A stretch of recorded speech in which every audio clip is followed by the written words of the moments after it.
Chào tất cả quý vị và các bạn đã trở lại với kênh Món Ngon Tại Nhà. Tiếp tục những video về những cái món ăn chay ngon, đơn giản, dễ làm mà tốt cho sức khỏe mình nha quý vị.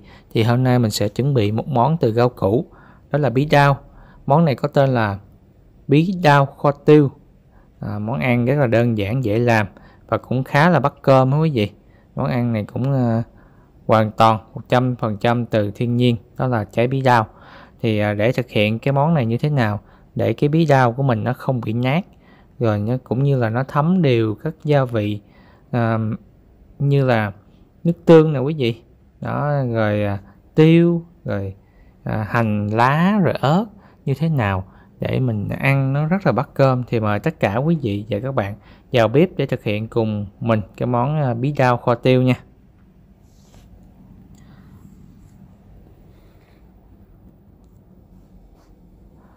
Trước tiên thì cũng như thường lệ mình sẽ giới thiệu cho quý vị những cái nguyên liệu cơ bản để mình phải chuẩn bị trước để mình làm.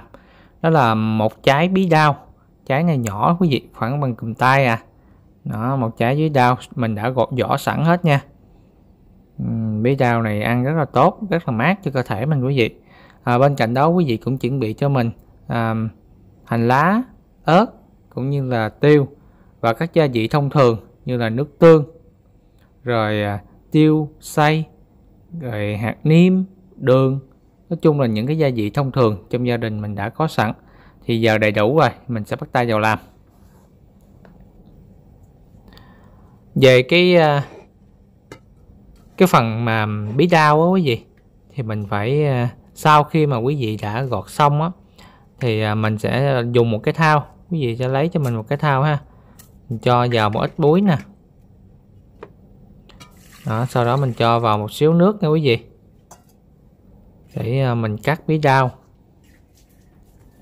Đây, sau đó thì quý vị cũng cắt bí đao và mình cho vào đây nè, cho vào cái phần nước nè quý vị. Bí đao này quý vị luộc ăn cũng được, mà lâu lâu thì mình đổi khẩu vị ha. Luộc hoài ăn cũng ngán, rồi nấu canh bí đao, lâu lâu thì mình sẽ đem kho tiêu đi, ăn bí đao rất là mát nha. Rồi quý vị cắt ra ngâm trong nước muối cho mình nha, khoảng 15 phút đi. Rồi để nó một bên đi, mình bắt đầu mình sơ chế những cái phần khác. Trước tiên là hành lá, quý vị cũng có thể kết hợp với củ hành tím hay là tỏi cũng được. Mình thì mình sử dụng hành lá là sử dụng cái gốc, mình đập dập rồi mình băm ra luôn để mình sử dụng, mình khử đó quý vị. Thay vì quý vị sử dụng củ hành tím cũng được. Nó cái gốc này mình đập dập, mình để một chút mình khử nè. Còn lá thì mình cắt ra nhỏ luôn để vô cho nó thơm. Nếu bà con nào ăn thuần chay thì chúng ta thay thế bằng hành bao rô nhé.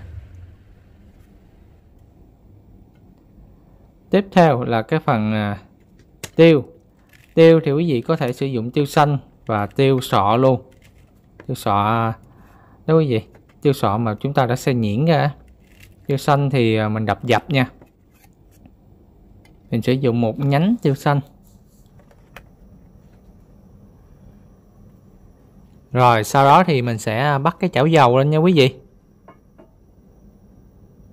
Trước khi kho thì mình sẽ khử sơ ra qua cho nó thơm. Rồi chắc mình sẽ cho cái phần gốc hành vào trước.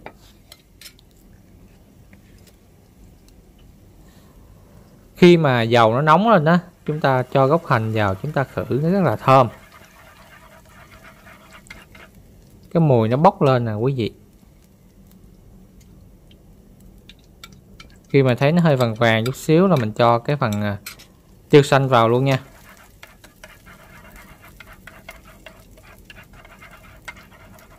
Để tiêu xanh vào chúng ta khử luôn cho nó thơm. Tiêu thì ăn nó cay hơi nồng nồng quý vị, ăn rất là hấp dẫn ha. Rồi bây giờ thì quý vị hạ lửa xuống cho mình nha, hạ lửa nhỏ xuống, sau đó mình sẽ cho nước tương vào. Nước tương mình sẽ cho một giá nhỏ nước tương. Lưu ý là lúc này quý vị nên cho lửa thiệt nhỏ hoặc là tắt luôn cũng được. Tại vì mình cho nước tương và nước vào thì nếu mà để lửa lớn quá nó sẽ văng dữ lắm.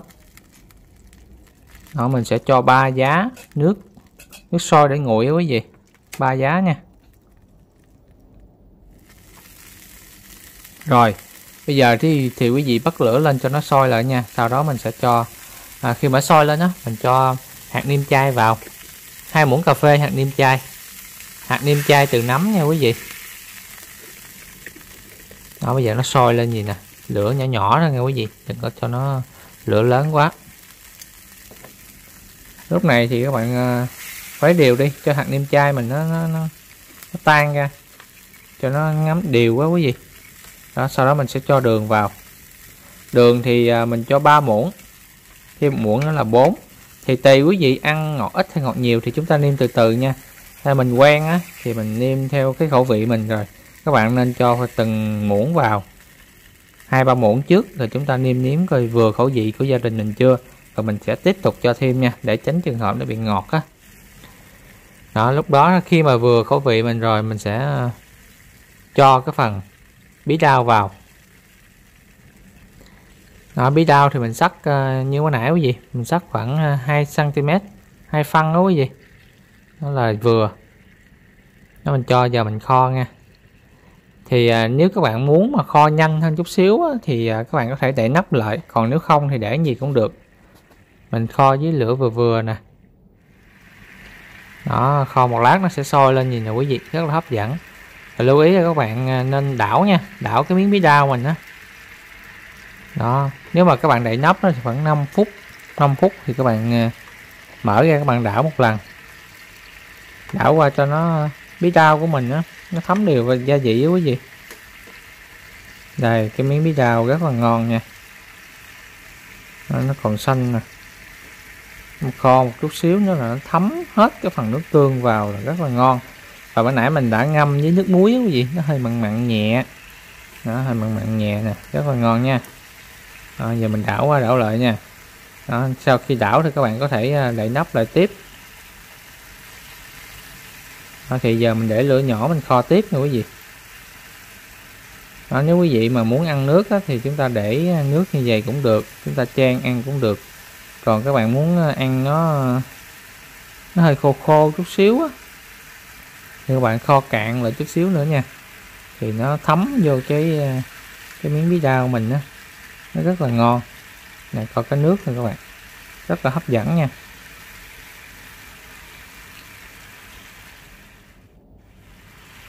Rồi sau khi mà nước nó đã xem xếp nó cạn rồi nè quý vị, nước nó cạn như vậy đó, như vậy là được, như mình là được rồi đó quý vị.